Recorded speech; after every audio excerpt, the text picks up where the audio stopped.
భక్తి సంపన్నులుగా పెరిగారు. వారికి తమ 20వ ఏట తల్లిదండ్రులు పోగొట్టుకున్నారు. దాంతో వారిలో విరక్తి స్వభావం రెట్టింపైంది. పవిత్ర రోమ్ నగరంకు యాత్రకు వెళ్లాలని నిశ్చయించుకుని అక్కడికి వెళ్లారు. ఆ రోజుల్లో ప్లేగ్ అనబడే అంటువ్యాధి మహమ్మారిలా విస్తరించి ఇటలీలో ఆహాకారాలు చేయించింది. గొప్ప జాలిగుండె గల రాక్ గారు వచ్చిన పని పరిత్యజించి ప్లేగ్ అనబడు కలరా అంటువ్యాధిగ్రస్తులకు సేవ చేయడం మొదలుపెట్టారు. కానీ వారికి కూడా ప్లేగు వ్యాధి తగులుకుంది. అప్పుడు వారు పియాసెంజా పట్టణంలో ఉన్నారు.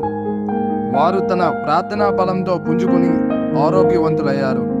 దేవుడు వారికి స్వస్థత వరం అనుగ్రహించి ఉండటాన వారు ఏ వ్యాధిగ్రస్తుడినైనా తాకి యేసుక్రీస్తునాథుని పేరిట స్లీవ గుర్తు వేసి స్వస్థతావచనం చెప్పినప్పుడు ఆ రోగికి పట్టిన ప్లేగు వ్యాధి మటుమాయమైపోయేది.